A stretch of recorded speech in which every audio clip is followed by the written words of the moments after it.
Bonjour à tous et bienvenue au 17e épisode du Fra Café.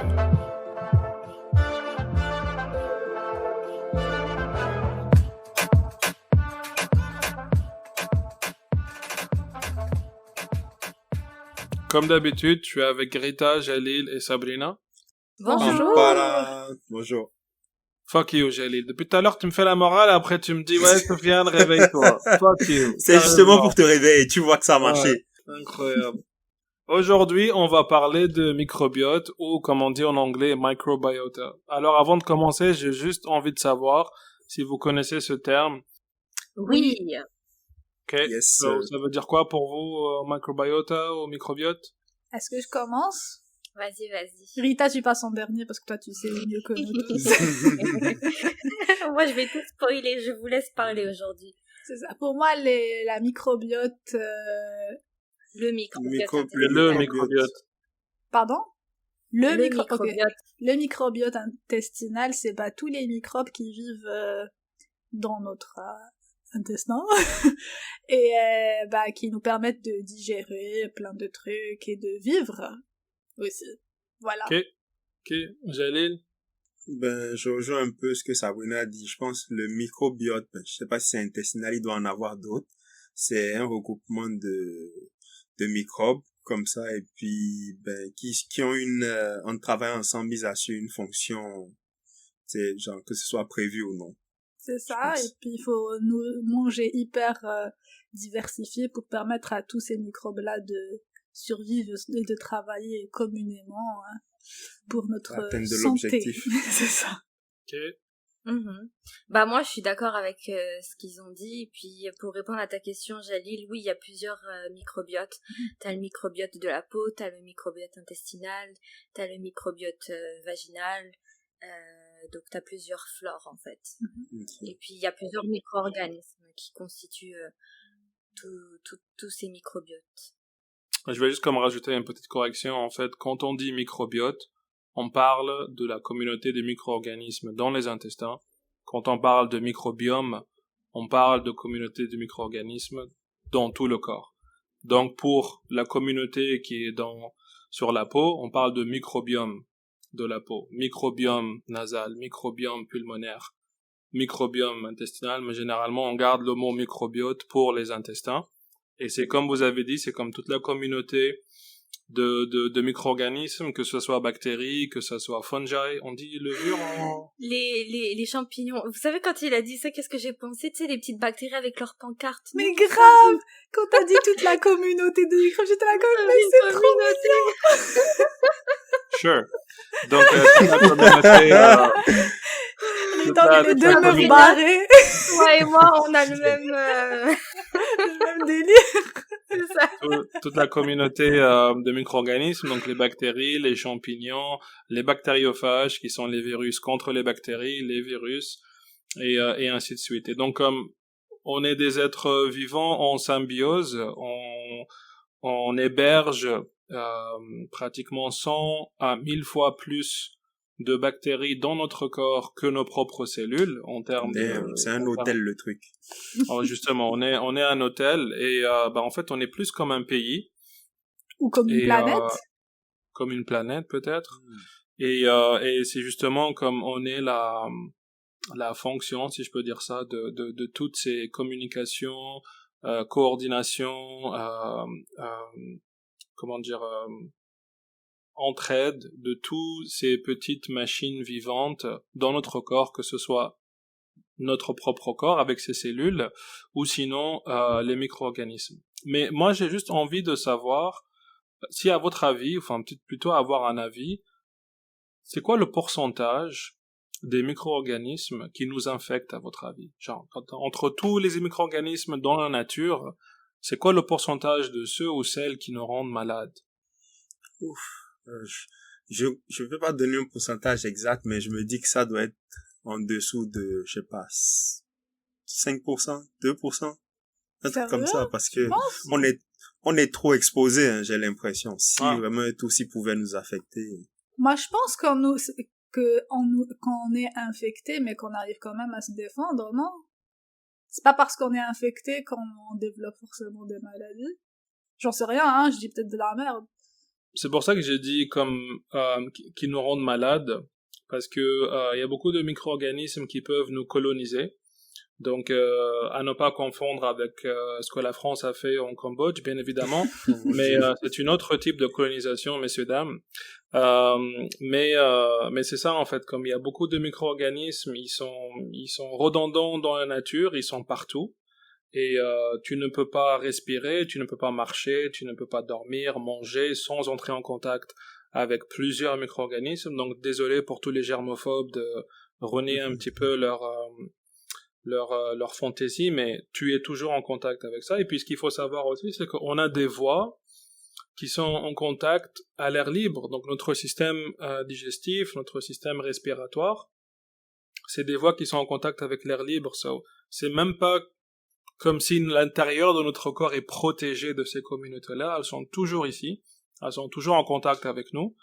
Et vu que la nature aime bien la collaboration, notre corps a coévolué avec les micro-organismes, et les micro-organismes à leur tour ont coévolué pour survivre dans leur écosystème, qui est le nôtre pour celles qui font partie de ces communautés-là. Et c'est moins de 1% de bactéries qui nous infectent. Et ce qui était intéressant à savoir, c'est que bactéries ou virus et tout? Tu parles de microbiote? Moi, j'ai parlé de bactéries là, parce que ça va être vraiment difficile de deviner pour tous. Pour les virus, je pense que c'est encore plus faible.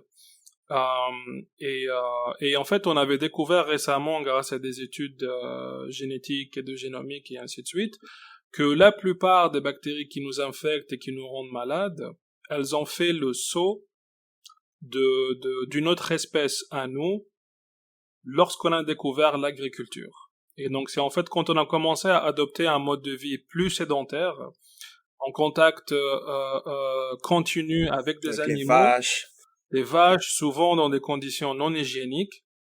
Donc t'as les excréments, les selles des animaux partout autour de toi. Les mouches.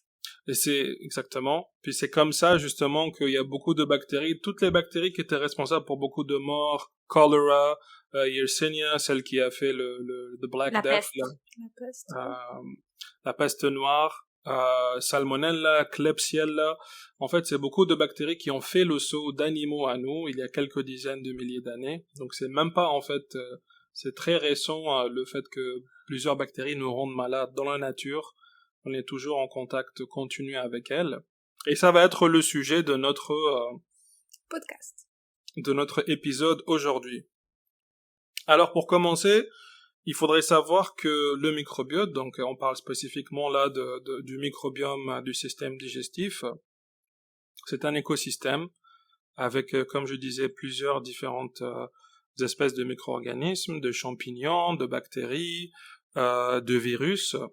Et notre corps a évolué en parallèle de ces micro-organismes-là, ce qui fait que plusieurs fonctions nécessaires à notre corps ont besoin de ces bactéries. Ah putain, ça c'est comme le truc de, comment t'appelles ça, la maladie de celui qui devient dépendant de Stockholm. Exactement, c'est ça. Non, le syndrome de Stockholm, c'est pas une maladie, c'est un syndrome. J'ai capté dire. Ouais, mais bon, j'ai compris de ce truc psychologique, quoi. Hier, j'étais en train de regarder La Casa des Papel. Voilà. Ah. Okay.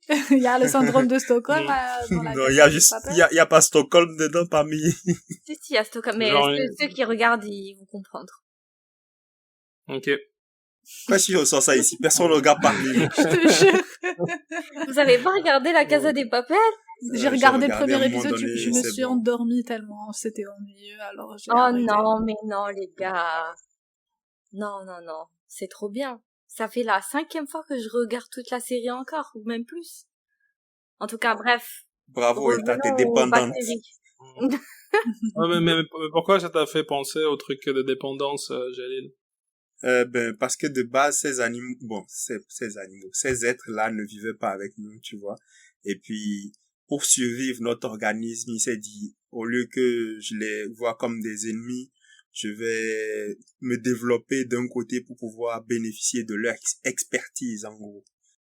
Ouais, moi, je pense pas, parce que de toute manière, ton microbiome, dès que tu nais, tu l'as, et tu le construis. Donc, je pense que il s'adapte aux bactéries qui sont pathogènes, mais même avant l'agriculture, on avait quand même un microbiote, donc en soi, on a toujours Ouais, été mais en genre, symbiose avec eux. c'est sûr que ça avance avec, suivant les rencontres que tu vas faire. Même de nos jours, je pense que quelqu'un qui est dans une région, il n'a pas le même microbiome que quelqu'un Bien qui est sûr, dans une autre, tu vois. bien sûr, Donc, bien sûr. mais ce que je veux dire, c'est que c'est intéressant de voir la capacité du corps humain à s'adapter à ce genre Mhm. d'intrusion, là. Après, c'est pas nécessairement une intrusion parce que if you go back far enough, c'est nous un petit peu les intrus. La vie unicellulaire, c'est la vie la plus répandue sur Terre. Donc, c'est vraiment nous, la vie pluricellulaire qui est plus ou moins les intrus. Et c'est nous qui ont plutôt appris à exploiter, je dirais, toute cette communauté-là parce que un exemple tout bête, genre, comme elle a dit Sabrina au début, comme moi, ça nous aide pour la digestion. Il y a plein de choses que notre corps n'arrive pas à digérer. Et pourtant, on laisse ces bactéries ou ces micro-organismes pour digérer des choses, pour qu'ensuite, nous, notre corps, comme puisse en bénéficier. Ouais, Mhm. bénéficier de certaines... ça peut être des vitamines ou des choses comme ça qu'on n'est pas capable d'extraire de ce qu'on mange. Et puis, c'est ça, les bactéries ou les micro-organismes vont faire ce travail-là. Et nous, on va juste récolter Les bénéfices. résultats. Mhm. En fait, c'est comme si on leur fait payer le loyer, genre, puis c'est un peu comme draconien comment on le fait, mais C'est le genre de propriétaire que tu as, Sofiane, ou que tu seras. ouais, que je serai avec les gens, ouais. N'allez pas louer chez Sofiane, hein. En vrai, c'est juste de la cohabitation. En gros, chacun participe à aider l'autre à survivre. En fait, chacun participe à aider l'autre à survivre dès que quelqu'un détecte une faiblesse pour après complètement ruiner la maison. So, il y a combien de bactéries comme Helicobacter pylori, en fait, c'est un test standard de nos jours qu'on fait pour détecter tout early signs, tout signe, Précurseur, ouais. précurseur de cancer dans le système digestif. Parce que Helicobacter pylori, lorsqu'elle est unchecked, dans l'estomac. Helicobacter pylori, c'est plus comme l'intestin grêle et le côlon. C'est plus pas l'estomac nécessairement. Il n'y a pas beaucoup de bactéries dans l'estomac, mais effectivement, c'est juste Helicobacter qui, elle, est capable de proliférer dans l'estomac et faire des ulcères et qui peuvent ensuite produire des cancers. Oh, maybe. Moi, c'est comme je l'ai plus vu à la partie terminale du système digestif, mais quand elle est non checked, en fait, comme si on peut dire, quand elle détecte une faiblesse dans le système immunitaire, c'est là qu'elle prend le dessus, puis elle devient complètement pathogène. Et donc, c'est pas nécessairement de la collaboration, on se tient la main et puis on marche ensemble en dessous d'un arc-en-ciel, mais c'est plus comme un équilibre. Naruto, Sasuke, tu me pousses plus loin, tu essaies de me tuer, je suis... Non, je dirais plus pain. Le premier pain, tu vois, c'est comme je vais faire une arme de destruction massive et puis lorsque le monde devient un peu trop genre greedy, je déploie l'arme, je tue des centaines de millions de personnes, puis là il y a une paix qui vient juste après. So, c'est plus ce système-là de destruction mutuelle, si je peux dire. Et il y a beaucoup de bactéries qui ont ce type de relation avec notre corps et notre corps avec les bactéries, bien évidemment. Puis, en parlant d'Helicobacter pylori, il y a beaucoup de personnes qui sont porteurs sains et qui ne développent rien du fait de leur flore intestinale qui est capable de freiner la prolifération de cette bactérie-là. Mais dès qu'il y a un dérèglement ou qu'il y a transmission de cette bactérie chez une personne qui n'a pas l'habitude de l'avoir, ça peut provoquer, des ulcères au niveau gastrique et puis par la suite faire des cancers. C'est un peu comme du coup pour les staphylocoques aussi, il y a des porteurs sains. C'est ça, Staphylococcus aureus, il y a des porteurs sains et d'autres personnes qui, dès qu'elles sont contaminées, vont tomber malades. Puis après, ce qu'il faut savoir, c'est que le génome bactérien a une grande plasticité. So, ils peuvent s'échanger beaucoup de matériel génétique. So, une bactérie, par exemple, qui ne peut pas, par exemple, qui peut ne pas être Helicobacter pylori, elle peut avoir ou gagner les armes de Helicobacter pylori et donc devenir pathogène. Ouais. Et ça, c'est ce qu'on appelle horizontal gene transfer, donc transfert de gènes horizontal. Et ça se fait beaucoup dans le monde des micro-organismes, pas juste les bactéries. Et ça se fait de différentes façons, hein. Des fois, tu as des bactéries qui vont cannibaliser d'autres pour manger leur ADN, si je peux dire ça. Et c'est comme ça qu'elles gagnent certains gènes, donc certaines fonctionnalités. Des fois, c'est par entraide.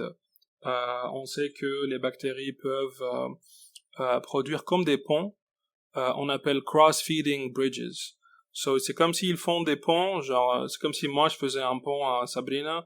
Bah, tu lui tiens la main. Et en lui tenant la main, tu vas lui transférer un gène à toi. Bah, c'est pas nécessairement, elle va pas tenir ma main, je vais juste enfoncer ma main en elle. Non, Elle mais va enfoncer sa main dans la mienne. Non, mais pour que ça fasse une illustration, c'est un peu ça. Mais une main qui est ouverte à l'intérieur et que vous pouvez communiquer. Exactement. Un peu comme dans le film. Ouais, c'est ça. C'est ça. On revient toujours à Naruto, là. Comment il s'appelle le gars qui avait une main dans sa... une bouche dans sa main. Deidara. Deidara, ouais. Il avait une bouche dans sa main.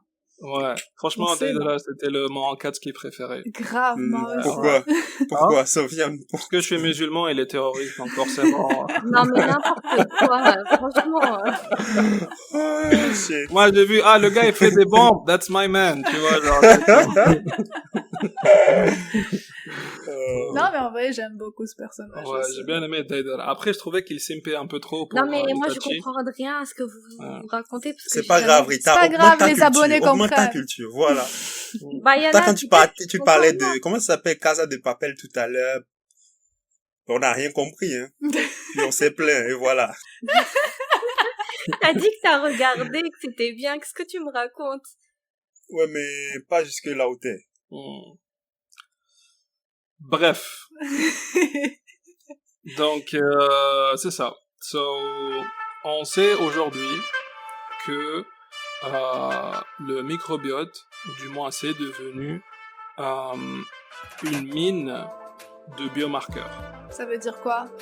Ça veut dire que un biomarqueur, c'est juste quelque chose que tu peux mesurer.